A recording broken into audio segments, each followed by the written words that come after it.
Hello cuties, this will be more of a personal video, just my thoughts on certain topics that I've been thinking about lately.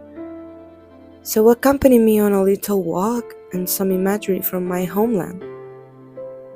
I've always liked to think about the world around us and how we interact with it and its effects on us as a society and as individuals. Some days ago, I read an article on National Geographic that made me think a lot. It actually affected me and made me so sad to think about how it got that way. It was an article that you may have seen online that stated how we confirm the crescent presence of microplastics in our brain to a worrying degree which we don't know how it's going to affect us as a society in the long term, nor in our environment.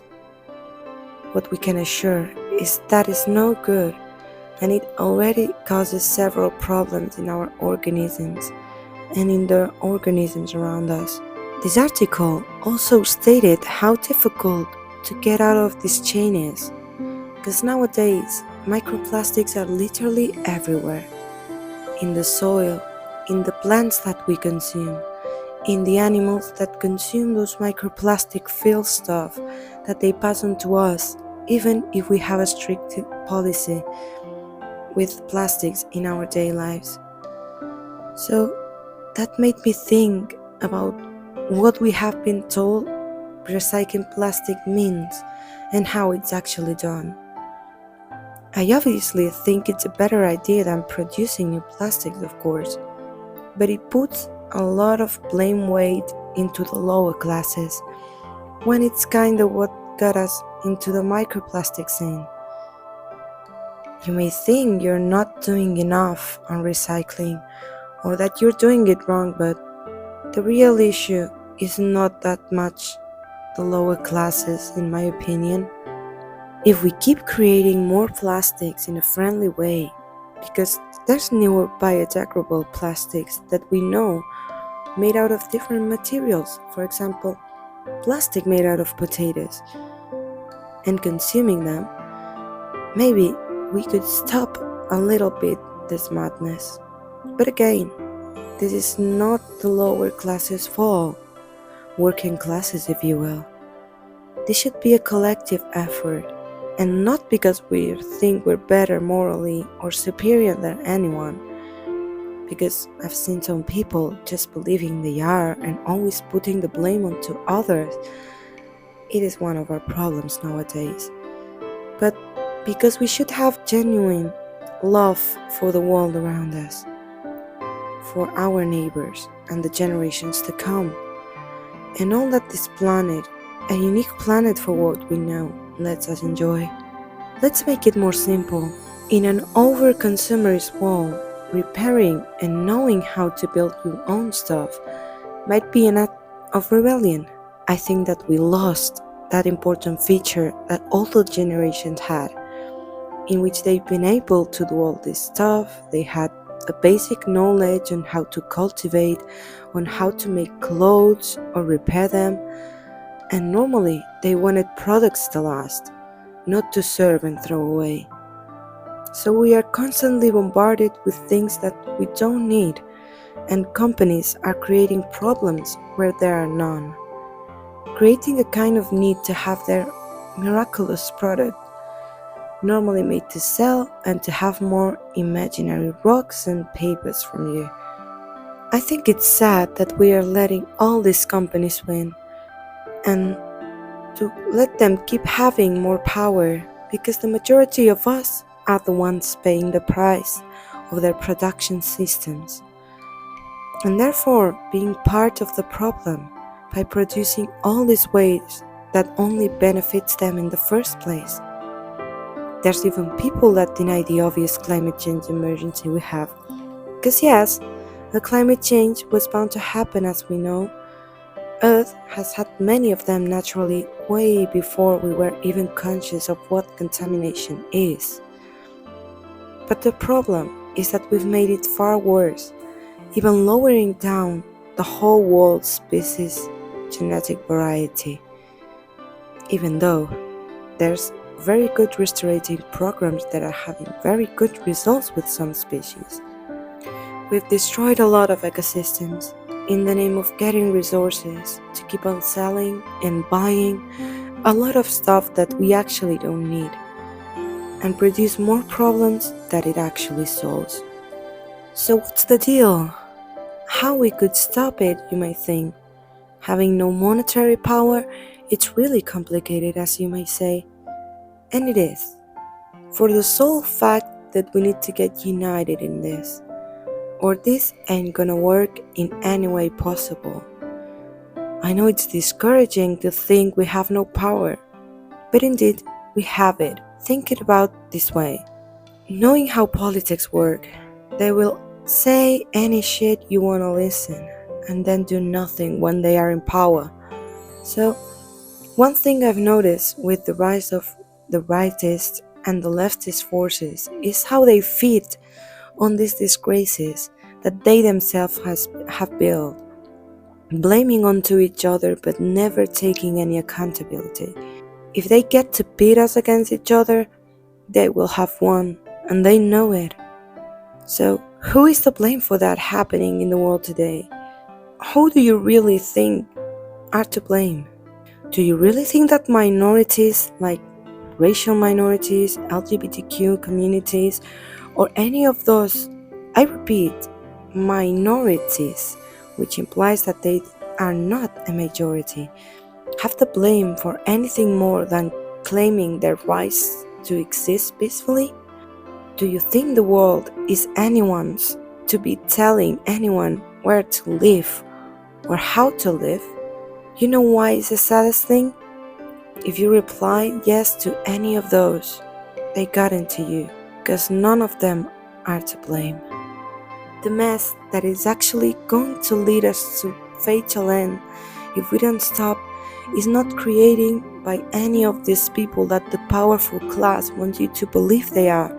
It's made by them mainly, and they know it, and that's why they try to blame shift on the global community, making the lower classes to blame. But the reality is that most of us do whatever we have in our hands and as best as we know to consume better. But if there's not a better option, affordable options, how are we going to just shift that much? The answer is we simply don't. We give up. So, our newer generations grew pessimists, and I have numerous friends that I've heard say, dude, we're gonna die anyway because we are f***ing the world up, and they are kinda right, and have the right to be in this depressed about the future. When the majority of young people around the globe can even afford a house, which should be a human right by itself, and there's housing and space for everyone, I can assure you that. There's several points on how we are disgusted to society nowadays, and why, of course. Having even a birth problem all around us, because yes, a lot of people don't want to have children in a chaotic world, or simply they can barely sustain themselves with working 40 plus hours a week. So yeah, keeping these lower classes thinking those minorities are the problem will keep us raging and mad at each other, so we can see who's really to blame for all these things, and we don't unite and demand what's right for us and for the world. So my point in this video is mainly to make you understand not only the power we could have if we really wanted, and stop listening to certain people that only search their own benefits and care too little about you, me, or anyone. Why defend certain people that only do things to get a reaction and to keep you mad and distracted from the actual ugly things that are happening and are going to keep happening and getting worse? Think about who are the only ones benefiting from all that hate. And now, turn it around. I profoundly believe that humanity can make things right as a collective, that we have the potential, the science, the technology to do so. To solve most of the big humanity problems, we have the resources. But if the people that have power to create the bigger impact are just focusing on having more following, more money, instead of creating a better world, and don't move a finger, it should be time to actually tell them to stop and change their ways, or stop paying any attention or paying any money so they can continue doing it. Because it's the only language they can understand, it seems. Capitalism could work as well as communism if we didn't have the human greed factor. If we respected and took the actual care that we need to have for each other and our planet.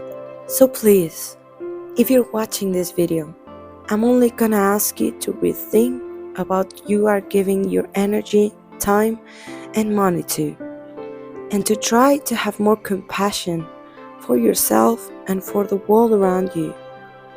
Different communities means more ideas, means more humanity, more diversity, more solutions.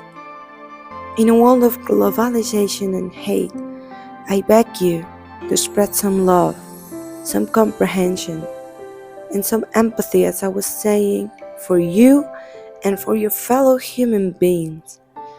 Because if we are united and stand from a place of love, not only for ourselves but the world we live in, maybe we can change things enough so we don't all die and bring with us a lot of species. Because being realistic, Earth is not gonna die. It's so egocentrically human to think that. Earth will restore in, yes, maybe thousands of years if we all died, but even in the worst scenarios, like Chernobyl, if you think about the nuclear apocalypse, that can only happen if these unhinged and full of hate humans decide to bomb anything in the world for the name of God, frontiers, or whatever you want to justify it for, because it would have no real justification anyways. Even those places have come to restore nature in its own ways. So yeah, the world is not gonna die probably, but we all are as a species if we don't stop this nonsense, and with us a lot of other forms of life. And mind you, this can be prevented. And when you feel sad about all of this, cherish every moment that you can have, enjoying this wonderful rock that we call Earth. Think about the cold days when it's snowing and you're playing outside or inside with a warm fire pit, or that hot chocolate that you love so much.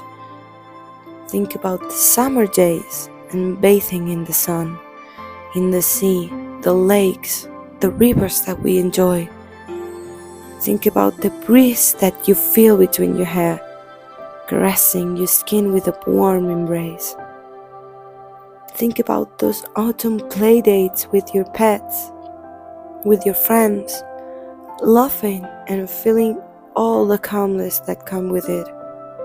Think about the spring flowers, its smell and vibrant colors, how nature comes to life in such wonderful ways, because all of that is actually what's life about.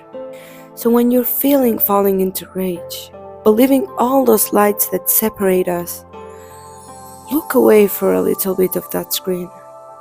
Look around you, think about love, about the empathy you can feel for the ones around you, about what is life really like, and what has human made to keep us locked in such a hateful state that no one enjoys and no one needs anyway.